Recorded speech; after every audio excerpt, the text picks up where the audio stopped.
Hey everyone, Amy Posadas with Transformative Health 180, going over the vastus medialis oblique muscle strengthening. And basically it's the VMO strengthening. So this muscle comes along in the front, middle part of your thigh.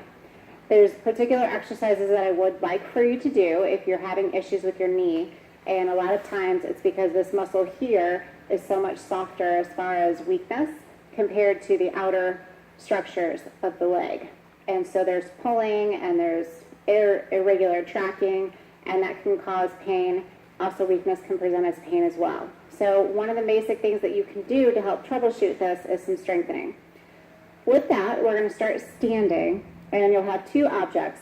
One that you can definitely roll on the wall, and another one that is just not going to move whenever there's pressure put on it. So a lot of things would be like a volleyball, basketball, something like that, that will be able to roll up and down the wall. Obviously, rollers are a good option.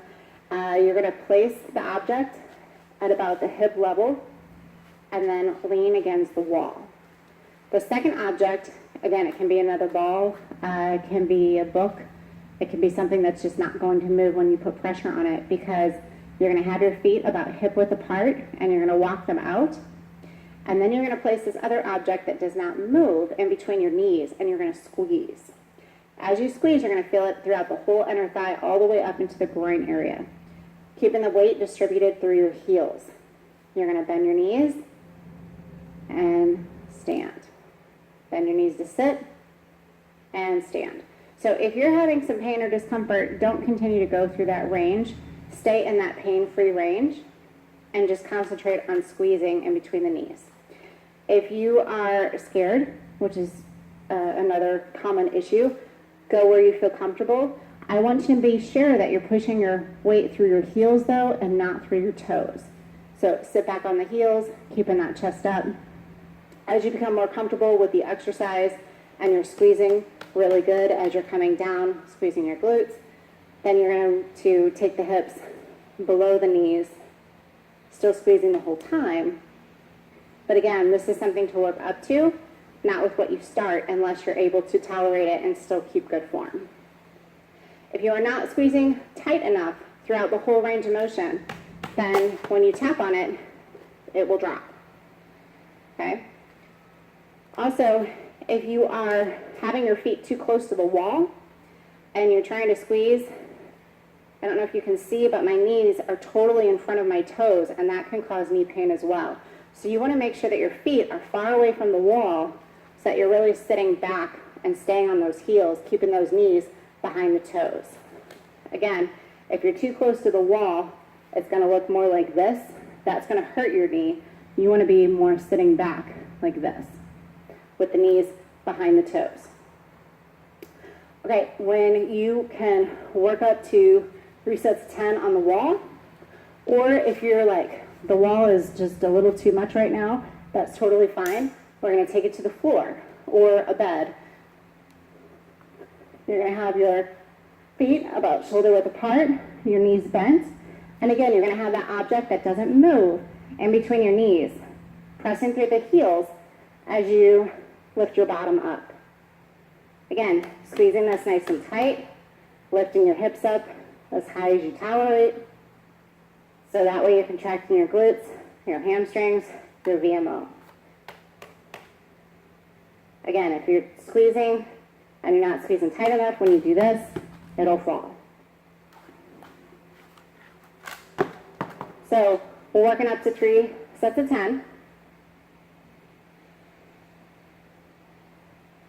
And as long as it's a nice controlled movement, working throughout that full range, that's what I'm looking for. As that gets easier, what you can do is you can grab like a gallon of milk or just something that gives a little bit of weight, place it on the pelvis, and then again bridge up. Make sure you're still squeezing and make sure you're still pressing through your heels. All right, from there, you're having your left leg bent, your right leg straight, and originally the toes are up towards the ceiling, but then we're going to put them out so they're as far out to the side as possible. Bringing the toe up to the knee, and you're going to lift up to the ceiling. Again, you're keeping your back as flat as you can, and you will feel this in the front middle part of your thigh. You're trying to lead with the inner arch of the foot up towards the ceiling. So see this range that I have? This is perfectly acceptable. About the height of the opposite leg that's bent and all the way down to the floor. And sometimes people do one of these. That doesn't do any purpose. Yes, you're getting that muscle, but at the same time, you're going to be more effective as you're going throughout the full range. And then when you come up here, you're engaging other things, but you don't necessarily need to. So just about halfway, nice and controlled. The key concept being bringing the toes up towards the knee and tightening your inner thigh. All right, so that is our third exercise with the VMO. Now we're going to take one more. And again, bring that toe up towards the knee. Keep this leg relaxed. If you have a pillow, feel free to have a pillow here. And we're just going to lift this leg up. Now as we do this, you're tightening your inner thigh. Again, the key is pushing through the heel as you're bringing your toes up to the knee. There's not a lot of range in this movement right here, but it is important that you keep your legs straight. So if you're on a softer surface like a bed or a couch, keep in mind that you might only move this much. As long as you're contracting this muscle here, that's what's most important. And then it's nice and controlled. All right, so I basically showed everything on the right, but keep in mind that even if you're not having issues on the opposite leg, that you should do the exercises there as well, because that helps to increase the awareness, one. Two, it helps to allow the leg that's having issues to get a break. And then it also helps with that muscle memory and that movement. So the last exercise I would like for you to do, because when you're working one side of the joint, you want to work the other, but also most people have a weak glute med. And when you do this particular exercise, this helps to strengthen and draw awareness to that. The bottom leg is going to be bent. The top leg is straight. Again, bringing the toes up towards the knee. And you're taking this leg and you're lifting back at a diagonal. Keeping hips and shoulders square, pointing down to the floor. You're not rolling backwards or forwards, keeping everything nice and strong and stable with the core. And then here, at that diagonal, you're really engaging that glute med. If you want to take it a step further, you can turn that toe out slightly when you get to the top. So here on the bottom, if you want to have that rotational component, you can. If that's too much, then just lead back with the heel.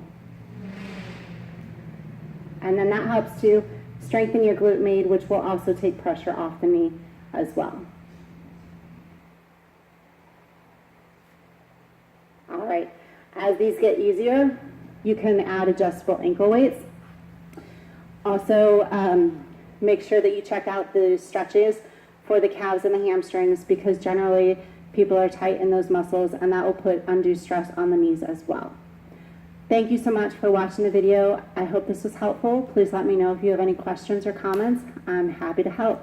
Keep being amazing.